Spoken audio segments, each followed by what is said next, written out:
Hey guys, Jay here. Welcome to Models and Memories Weekly, Episode 9, Rise of the Paint Walker. Models and Memories is a show about nothing filmed in front of a live studio audience. This is a show where I talk about my painting, modeling, and wargaming experiences from the week, and I end every episode with a story. Now you might think to yourself, Jay, you put out 3 YouTube videos a week and stream every night. How could you have more to say? Well, I do, and here goes. This week I actually got a lot of stuff done. I was pretty happy. It feels like for the last few weeks, I've just been trying to get these videos done, and it has not been leaving me a lot of room to work on other stuff, but this week, I had a little bit of free time. The painting I did some more work on my Malifaux mechanical doves. On these guys, I've been trying to show myself how to paint the magical details, and the tricky thing is, they're kind of like, there's a right and a wrong way to paint the dove. You know, you highlight, you shadow, but how do you paint just a magical swirl? And so I think we'll throw up the pictures from last week, but now I'm thinking they're looking much better. I basically just picked out a few spots in those swirls, and some spots are bright yellow and orange to simulate the fire effect, and some spots I left kind of black and gray. And so those are showing the wispy smoke that's dissipating as my doves are flying up and away. But I'm pretty happy with how they're turning out. I think I've got the fire effect just about finished. And I don't know why, but weirdly enough, while I was painting these guys, I decided to use Army Painter paints, which I don't prefer, but I figure what the heck, I have to use them up eventually. And I used a really crappy synthetic brush. I don't know why, but that's just what I just was using the paintbrush I was holding and the paints that were on my palettes. And I thought, I might as well do this really fine, intricate detail work with some of my least favorite tools, but it worked out. It was a crappy synthetic brush, but it had a halfway decent point, and so I was able to paint some really fine stripy lines. And overall, I'm pretty happy with these guys. Next up is the doves, and then putting them on the base. And then I will be one step closer to finishing Malifaux, Malifaux, I am beyond excited for that game. And speaking of other games, let me move these little somethings out of the way. This weekend, I decided to break open my Star Wars Legion, and I prepped and primed and zenithaled 14 Rebel Troopers. I'm having the time of my life painting some Star Wars Legion up on stream. By the way, I live stream every single night, 9 to 10 p.m. Central, and I am having an absolute blast. The only flaw I have with these minis is that they're PVC, which is not my favorite. It's got a slight wiggle to it. And it does mean that when you're cleaning the model, with hard styrene, when you scrape off a mold line, it just falls off because the plastic is pretty brittle. With the slightly softer plastic, the PVC, when you scrape and you've got that little sliver of plastic, that connection is pretty strong because there's that bend. So you scrape, and then you have to pick away at all of those little chips to get them off of the model. But it wasn't too bad. These guys went together pretty nice. And I think the reason I've been having so much fun painting these Legion models is because they're small. And small models paint up quicker. I mean, there's just less physical space to put paint on. And so the model I'm painting now is the Speeder, Luke's Land Speeder, that has 3 crew members. Each crew member are painted up in about an hour and a half. Super easy, barely an inconvenience. And it's just really nice because you throw on your base coats, it takes a few minutes, and then all of a sudden, you're already at the highlighting stage, and every brush stroke is very meaningful. You know, you're highlighting those pants, and you're like, just one brush stroke will highlight this whole pocket. And then I can move on to the next pocket, and often when you're painting, the most exciting things are gonna be those final touches, the things that are like the end product. And when you're putting on those finishing touches, that's when the painting process is really, really rewarding, because it's like, the finish line is in sight and everything I'm doing is just making the model better. And I feel like on smaller models, you actually get to that finish line a little bit faster. And it can make the whole painting process a little bit more enjoyable. But I cannot wait to paint up these Rebels. Honestly, I mean, Star Wars and wargaming is a match made in heaven. Presumably Legion's doing pretty well. They added the Clone Wars characters. And it's still, a lot of stuff is sold out on Fantasy Flight's web store. But I'm hoping this game gets big and maybe becomes a contender for taking 40K down a peg. I love 40K and I love Games Workshop, but they could stand to have a little bit more stiff competition. I think they're getting a little too comfy on top of the wargaming hill. Yeah, I would love to see some more companies vying for control. And on another wargaming note, with the Malifaux and the Star Wars Legion, I am super excited. I want to become the master of wargaming. I want to really know all the games out there. You know, here in front of me, we got Star Wars Legion, we got Malifaux. I want to learn every game out there. I mean, Gaslands looks like a lot of fun. I've always had my eye on Drop Zone Commander. I don't hear a lot about that game, but the models look pretty cool. And it's kind of it's a little bit like Epic 40K. You got your ships and your tiny little, 2mm tall infantry standing on a little hill. But there's a lot of games out there that look really, really exciting and interesting, and I wanna learn them all. I wanna play them all. They just look like so much fun, collecting different models. In my wargaming career, there has definitely been an awakening of different stuff, because boy, for like 5 or 6 years, it was 40K all the time, always. I was adding units to my armies. I was, I need some fast attacks for my Necrons. I need some elite choices for my Space Marines. Every project was just Black Templar or Necrons or Genestealer Cult, getting my armies built up, reading the rules, learning about all of the different ways to play these armies. And there is cool. 40K is a really, really nice world. I mean, 40K is almost a hobby, is almost the only hobby you can have, between how tricky and in-depth the rules are, how broad their game system is, where they have all these different races that can be collected in all these different ways, picking paint schemes, lore, books, codexes. All of that kind of becomes your whole hobby life. But as soon as you break out of that, you get some really interesting stuff. You get to these games that do things other than 40K, or in ways that are different than how 40K does them. Like, I know Star Wars Legion has cards. X-Wing, my favorite game of all time. I loved building my little deck of Space Marine ships so that I could, usually there would be me and my 2 buddies playing, and so 2 people are playing, 1 person is off eating Cheetos and putting together their next list to play in a game of X-Wing, and that was so much fun for me. I mean, just sitting there, trying to bother my friends while being like, ooh, maybe I'll take a Dengar with the unhinged astromech so I can get that free 30-degree U-turn. So all of these different games, they do add a little something else. And the models are so much fun. Moving from only 40K into whatever the heck I feel like painting has broadened my paint range a ton. I mean, I know some models in 40K have magic effects, but I don't know if I would ever be painting up 3 little mechanical doves if it weren't for Malifaux. I discovered my favorite way to paint guns ever by painting Star Wars Legion models, which is a zenithal and then a watered down black mixed with a little bit of a color. And that's what really makes the gun stand out. Is I've always done like black, gray, more black highlights, and they look just like they just look unfinished, but you need to add a little bit of color.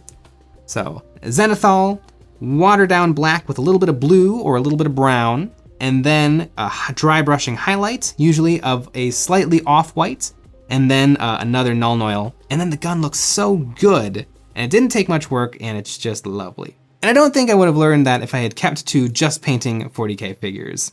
I think casting a wide net into the wargaming world is a really, really good way to keep things really spicy and interesting. And I cannot wait to become the master of all things miniature war games. Please leave a comment if you have some really interesting war games that I might not know about. That'd be pretty fun. I know there's like a Song of Ice and Fire. There's the Infinity, Corpus Belli. There's some other ones.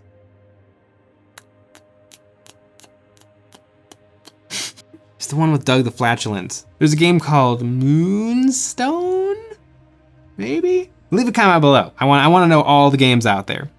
But I had tons of fun just building and prepping some minis. And my week got even more exciting because a little box showed up on my doorstep. I got some minis. And I actually had time to put them together. Boop, boop, boop, boop, boop. Hardcore Miniatures is a company that makes some really, really sick miniatures. And I was lucky enough to get their Not Doom miniatures. This is Doom Slayer. In the new games, I think he's called Doom Slayer, but I also got Doom Guy.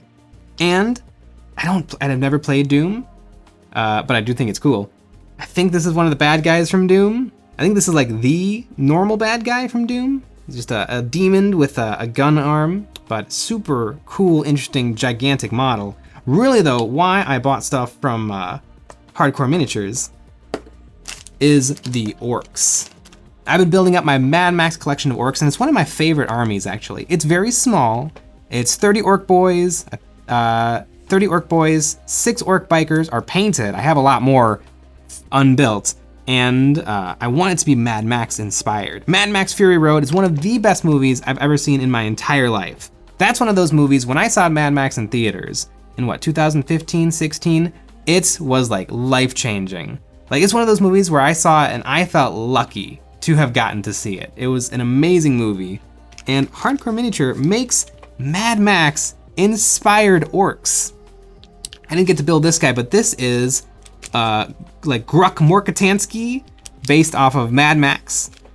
This guy is based off of Lord Humongous from Mad Max, and he is super great. This guy is going to be my flagship, the centerpiece of my orc army. He is just so perfect. Now, the great thing about these miniatures is the orc ones actually came with a lot of extra bits because, you know, orc models can take a lot of different stuff as their war bosses. And some things in the box just look so cool that that's gonna be what my loadout is. I don't care if they become horrible in game. He is going to have the Combi Shooter with Scorcha, and even though there is a Power Claw in the box, the Big Choppa is so cool looking that I can't imagine ever replacing this with a dinky old Power Claw. And I think one of my favorite features of this mini is at the very tippy top, there is a steering wheel with 4 ripped off human hands gripping the steering wheel. And I think that is absolutely phenomenal. This guy is gonna look great. I think in every game, he's probably gonna be surrounded by like 30 boys. He's just gonna be throwing out buffs, taking out stuff with his Combi Scorcha. It's gonna be glorious. And I don't know what I'm gonna do with the Mad Max orc. I think maybe I'll make him into a mech, or maybe like a shock attack gun. I don't know, I don't think I need 2 war bosses in my army, but he'll work as something, I'm sure. And if nothing else, he'll just look fantastic as an orc Mad Max. But in building these miniatures, this is some of the highest quality resin I've ever worked with. There's another company called Anvil Industries, and I believe they actually claim to have the finest resin miniatures around. And I thought that they were right. I have a bunch of models from them and they're gorgeous. I don't know, these are at least on par, if not better. There's the occasional mold line, but boy, it is pretty much perfect. And the really impressive thing I think with these miniatures is how well everything is keyed together. You know, the classic thing, you know, old Space Marines, you kind of got like that square torso for arm, you know, head. They actually, I mean, I'm sure it's all designed on the computer, which computer design models are better than hand sculpted models, but we're not talking about that right now. The incredible fit and finish of all the parts is outstanding. I mean, his head is like 4 different parts that all join together in weird angles, and they just nest perfectly. It is outstanding. Top-notch quality stuff. I have quite a collection of weird and random minis that I don't know if there's anything to ever do with them, but I don't know, maybe one day I'll have to like download 1-page rules or come up with my own thing and just have like a weird all-out brawl. Like, does anybody remember the song, The Ultimate Showdown of Ultimate Destiny?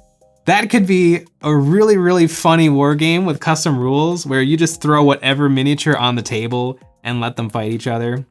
Of course, I'll have to come up with some pretty bomb-ass rules for Mr. Rogers, but could be really, really funny. And I almost have the models for it. It's great. Gonna need to get the Shaquille O'Neal miniature. But that is what I have worked on this week. I'm pretty happy. It really does give you a little energy to have actually accomplished some things, some wargaming things in a week. And it's really getting me excited to keep on going and get more things based, more things built, more things primed, more things painted and based. You have to baste a mini or else it's not done. But, ooh, exciting things are ahead. And if you want to see those exciting things, the best way to support us and what we do is to become a supporter over on Patreon. Over there you'll get some behind the scenes voting on what miniatures I paint live on YouTube, and a live hobby hangout every Friday night. But that's enough about miniatures. I think it's time to end with a story. Now the show is called Models and Memories, and that is because the association with models and the memories that attach themselves to those models. As you can see behind me on my YouTube set, there is many an object, and all of these things have a story behind them. This is my stuff. It is the stuff that I've kept throughout my life, and there's always a fun story behind them. And this week, what'll it be? Let's talk about Alien. A little dusty. This isn't the most interesting object in my collection. It was actually a fairly recent acquisition. I got this maybe 2 years ago. I found it at a Goodwill, and I thought it was hilarious. It's clearly the Alien designed in vintage Kenner fashion. But the reason I needed to have this, and I kept it in mint condition on peg, is because I love Alien. The first movie I can remember seeing from my childhood was somehow Alien. The first Alien movie, which is an incredibly violent, horrific, frightening movie. I remember, God, I don't know how young I was, but I was young, way too young. And my dad, I think he had this on VHS. And like for every day for a week, I watched it with him. I think he probably just had it playing because it was his movie and he was watching it. And I came and sat on the couch with him, and it was incredible. I think the Alien is only on screen for like a minute, but I was in love with this monster and the weird world of the alien spaceship, the room where one of the guys gets taken out and there's just chains hanging from the ceiling and water dripping off of them for some reason. But I was hooked. I watched the movie every single day for a week. I remember every day I'd be like, Dad, can I watch Alien? And he'd come down and he'd put it in the VCR and rewind it and do everything for me. And I remember I would hide behind our couch during all the scary bits. But I was having the time of my life. I think eventually my mom got wind of what my dad was letting me watch, and he made him throw away the movie because I didn't get to watch it a lot after that. But I was hooked. I love every movie in the Alien series. Alien 2, Alien, wonderful name, is a great non-stop action movie. Alien 3 is a little bit of a nightmare, but I love it, particularly the director's cut. Don't really watch the theatrical cut. The movie was butchered. Apparently, there's a great series. I have a box set called the Alien Quadrology, which comes with a 1 hour the making of for every single movie. And the first two are all about like, oh yeah, we had this brilliant idea and we were very talented and we knew what we were doing, and so we made this great movie. Alien 3 is all about just the absolute disaster that movie was to make. Like, apparently the director was fired halfway through. They built all the sets and then threw away the script because they hated the script. And so they had to write a new script with the sets and actors already gotten. And so they just had to make it work. And I think Alien 3 is actually not that bad. I know a lot of people don't love it because it kind of throws away what happened with Aliens, also known as Alien 2, Electric Boogaloo. But I do have a big soft spot for Alien 3 and Alien Resurrection. I love Alien Resurrection. It's a movie written by Joss Whedon and directed by some French creep, and it shows. It's a great movie. It's so weird and funny and silly, but also really creepy and disturbing. It's the most generic of any of the Alien movies because it's just classic premise. Aliens get onto a spaceship and wreak havoc. But it's got some of the weirdest stuff in it. Like Winona Ryder plays the lamest android in the history of cinema. Like she doesn't have any super strength or any super intelligence. She's just Winona Ryder. It's kind of great. I love Alien Resurrection. And of course the AVP 1 and 2. But I don't know, I saw this guy in the packaging and it just reminds me. It reminds me of all those things I've just talked about. Every time I look at this packaging, it reminds me of being a little kid hiding behind that couch so that I don't get too scared by the alien. I love that it's designed in the vintage Kenner fashion. I believe parts of his head are glow in the dark, which is classic toy. I love that this is not the greatest picture of the alien from the movie. And also this picture is not this toy. On the back, it has the other members of the Nostromo, the first spaceship in the movie. And yeah, I'm glad I don't have any of these. They don't look that great, but classic Alien is really fun. I really, really love the Alien movies. I know there's a couple of miniature companies out there that have made alien miniatures in the past. I know there's actually a little bit of a hubbubaloo about one company lost the rights to produce alien models and another company has picked them up. But the weird thing about it is that, I mean, they're aliens, they're based off of an established property, so both miniature lines basically look exactly the same. But I'll have to pick some of those up. They actually look pretty dope. I do love me some Alien. At this point, I own all these movies on Blu-ray. I watch them from time to time. They're all wonderful in their own unique and special way. And I just love having this. It is a totem of my love of Alien. And the great thing about this, because I think I have owned some other things in the past, like a really cool looking action figure of the Alien. And I think something dumb like this, for me, is much more enjoyable to have than an actually cool object. Because this is not instantly cool. This is a weird, dumb thing. It's a joke, essentially. But this, for me, is much more powerful than one of those really cool statues, 1/64th scale, beautifully painted by, slave labor in China. And that looks, it looks exciting, and somebody who sees it would be like, Alien. But for me, this is where it's at. Something dumb, something silly, something funny. I think it combines my enjoyment of things, because usually I love things to an extreme degree. I really get into it, but I don't get overly attached or overly I don't feel like I have ownership of the things I really enjoy. And so I don't need to take things very seriously. This can be silly, cute packaging all it wants to be. Ages 17 plus, because, a 5-year-old would murder themselves with this. But I don't know. This is exactly what it needs to be for my enjoyment of the Alien franchise. And I hope they keep making these movies. I know these new Ridley Scott movies are not great, but they're still kind of interesting, and I hope he continues to make them for as long as he wants. Or let someone else do it.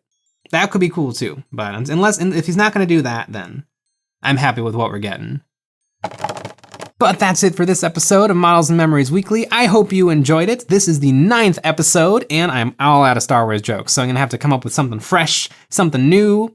But this was fun, like always. I hope you enjoyed, and now it's time to see what the EOB Complete community has been up to this week. We put out a challenge to our community to send us before and after photos of their recently finished models to be immortalized in our videos. If you want to join in the fun, you can submit a before and after photo of your painted mini to our Discord server, which you can find in the description below, or you can post it to Instagram with the hashtag EOBComplete. Without further ado, let's look at and get inspired by what the folks have finished this week. A couple Chaos Space Marines by Warm Pot of Paint, a Salamander Space Marine by Vega Wusky, a squad of Black Templar by Red Badger 91, a Terminator Captain by Loomers, Alan Reed from Malifaux by Irritated Walrus, some Plague Marines by McGZ65, a Cursed City Hero by Coravan, a whole Grot Team by RM Creations, an Imperial Knight by Ed Chimera, a Demon Warrior by Ethanos, an Imperial Knight of Wog by Wog Paint, some Primaris Outriders by Alekas Yilfer, a Tau by Yorisu, a Necron by Civilian Waffles, a Kind Wizard by Decimation, an Imperial Knight by Sour Kiwi, an Adventurer by Krager SF, a Necron Spider by Brett S, a Plague Crawler by Guyman Hype, an Orc Warboss by Power, some Winter Guardsmen by Just Make Stuff, a Jump Chaplain by CEO of Eating Suns, a Shark Warrior by Mr. Creant, and a Tyranid Ripper by Change My Name So It'd Be Easier for Jay. Congratulations to everyone for a job well done. It's no small feat to get paint on minis, and you all should feel really proud. Nothing gets the hobby juices flowing like finishing a project, and we all thank you for sharing your work, motivating us and the hobby community to paint our plastic. Thanks for sharing.